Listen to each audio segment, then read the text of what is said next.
There has been rather a great deal to consider this month in the world of AI. A material upgrade to the Claude product suite, the Musk versus Altman trial reaching its central act in a federal courtroom in Oakland, with admissions under oath that ought to interest anyone advising on vendor governance, and a compute partnership between Anthropic and SpaceX that gives a frontier laboratory direct access to one of the largest GPU clusters on the planet.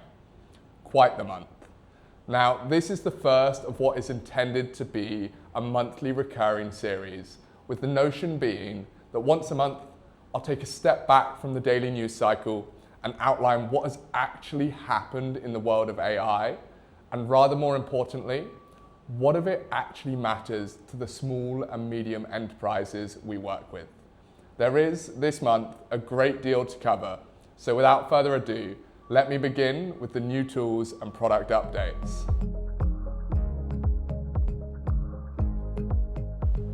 This first section is specifically focused on the new releases throughout the month. Now, the most standout release for non-technical SME teams recently has been the release of Claude CoWork and Claude Design, which has moved from research preview earlier in the month to general availability across Mac OS and Windows through the Claude desktop application. Now, the release brings usage analytics, role-based group permissions, and the practical implication is that CoWork is now deployable across an SME workforce with the admin controls necessary to roll out throughout the organization. Now, alongside this, CoWork has shipped scheduled tasks, or what is often referred to in the AI space as a Claude cron, where the system is configured once through the /schedule skill, and then Claude runs the task autonomously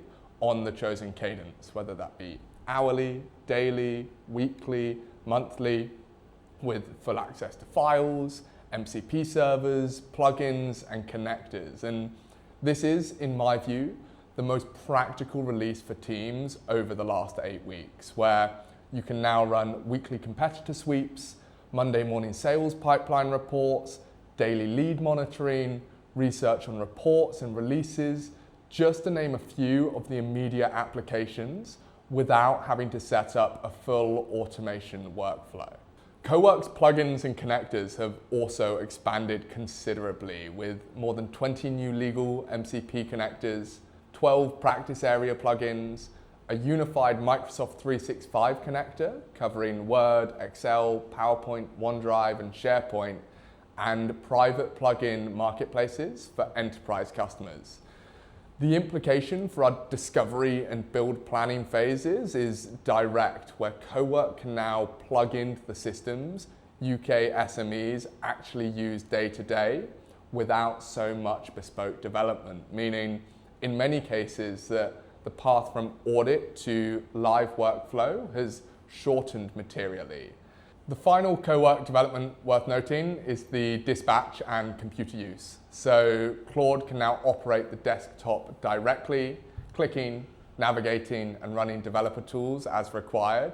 And dispatch is the feature synonymous to what you can do with the Hermes agent and OpenClaw agent, with how you can chat directly from Telegram, WhatsApp through your phone, where dispatch now allows users to send tasks to CoWork from a mobile device with a persistent thread back to the desktop session.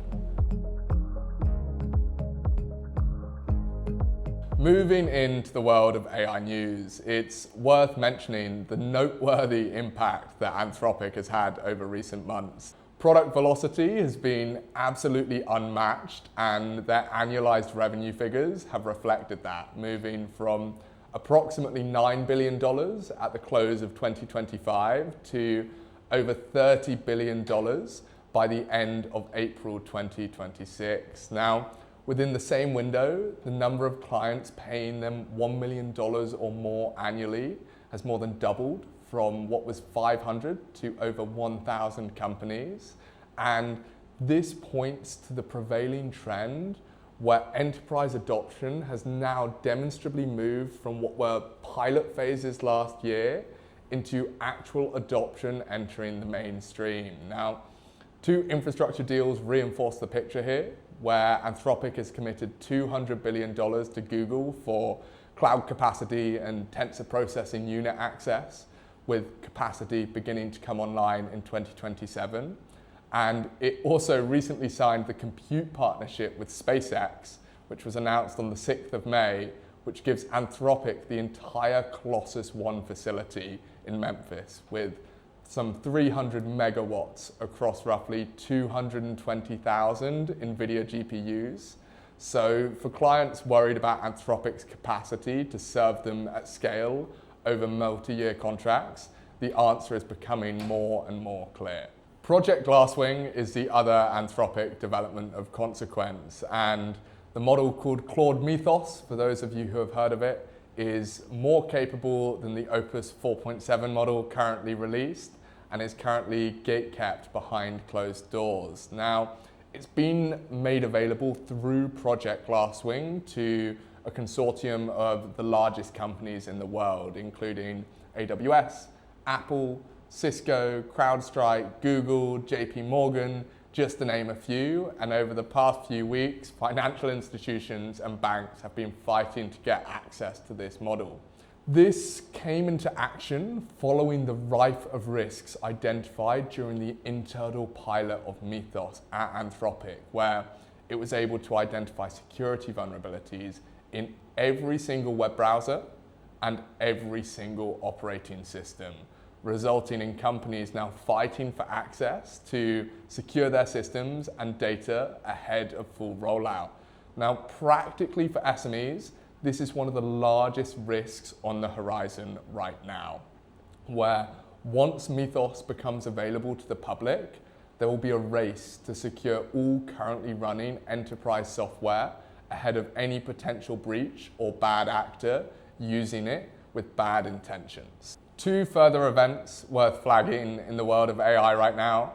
The Elon Musk versus Sam Altman trial opened in federal court in Oakland on the 28th of April. Now, the trial is Elon Musk suing Sam Altman for turning a non-for-profit organization, a charity, into a for-profit organization, claiming that this is illegal and should not be allowed.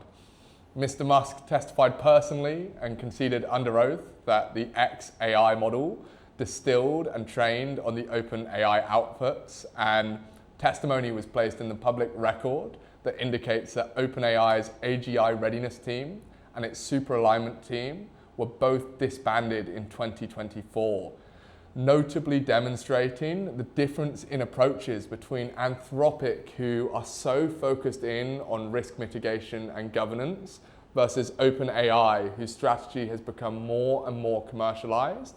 And the more which is revealed to the public, the more it seems as though they're not worried or focused on risk mitigation nearly as much as the other leading models. Now, almost in passing, the Anthropic and SpaceX announcement referred to eventual collaboration on orbital data centers of multi-gigawatt scale. Now, I wouldn't place undue weight on the timeline here, but I did note that the language was included in a formal announcement, and rather few seemed to find this remarkable at the time.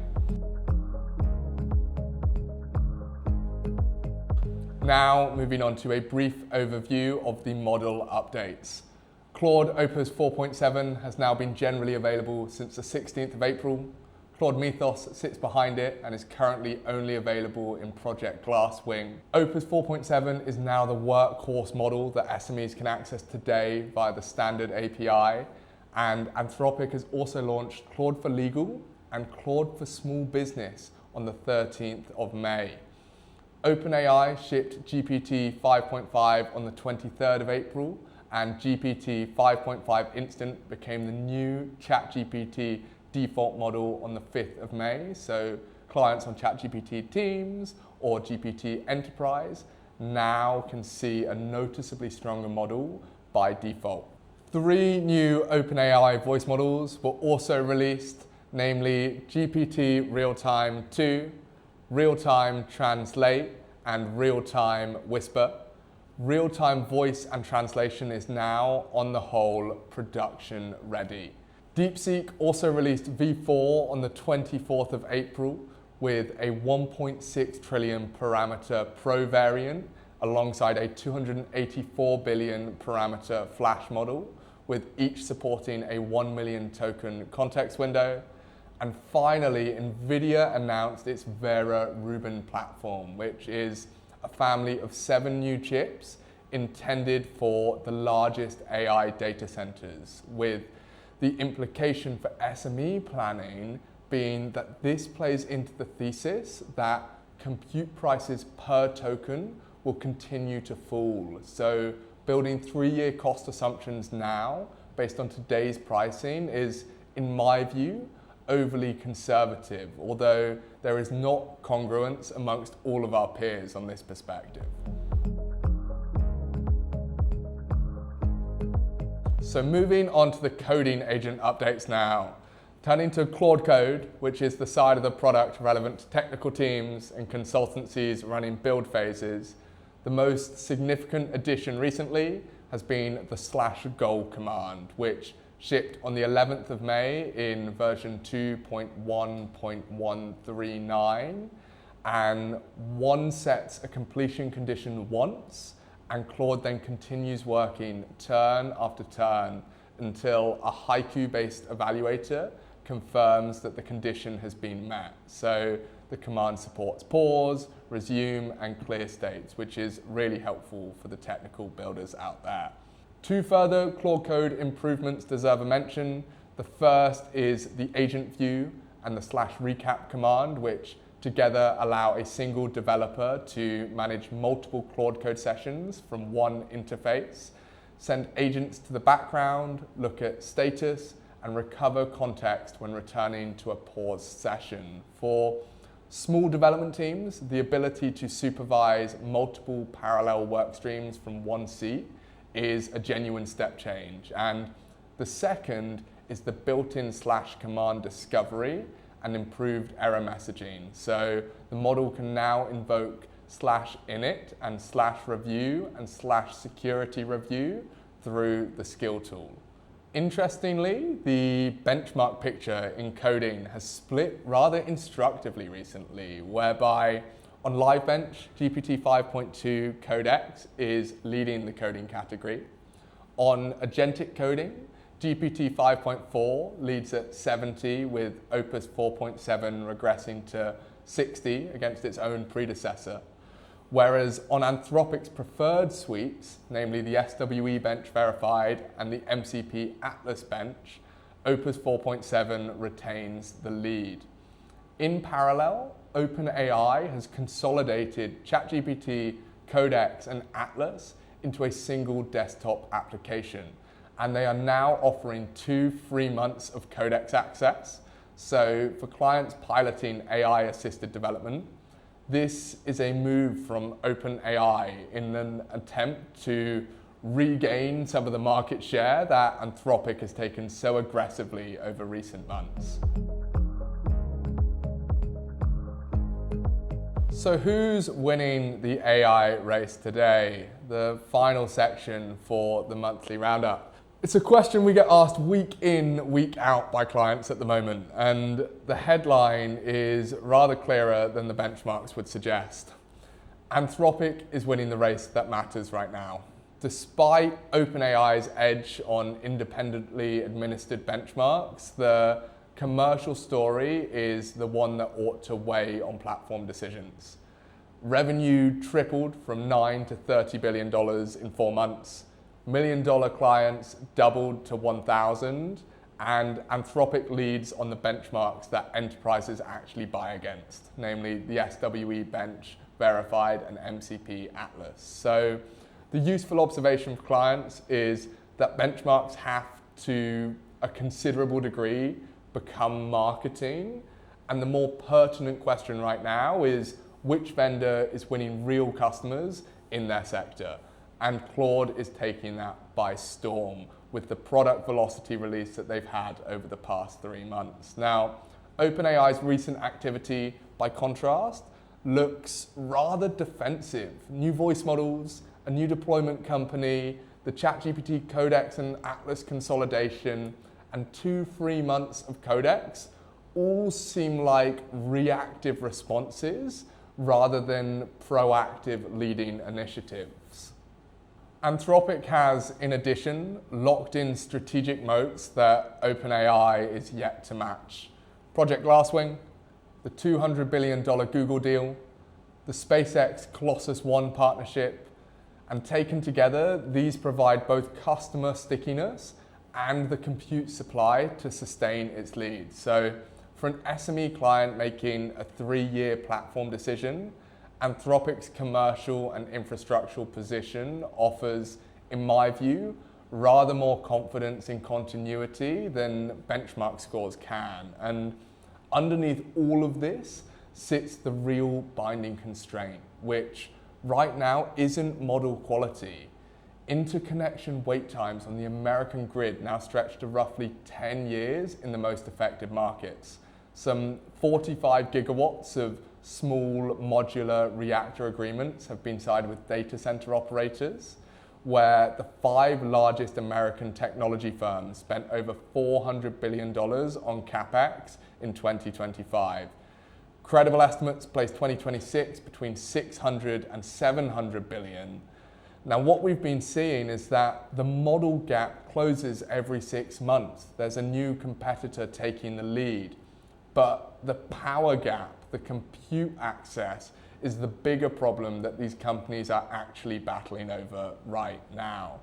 Thank you for watching the first of the AI Monthly Roundup. Thoughts, disagreements, or questions are, as always, very welcome. Please subscribe, comment below, and feel free to reach out directly if you have any specific questions relating to your business. And I look forward to seeing you in the next monthly AI Roundup in June.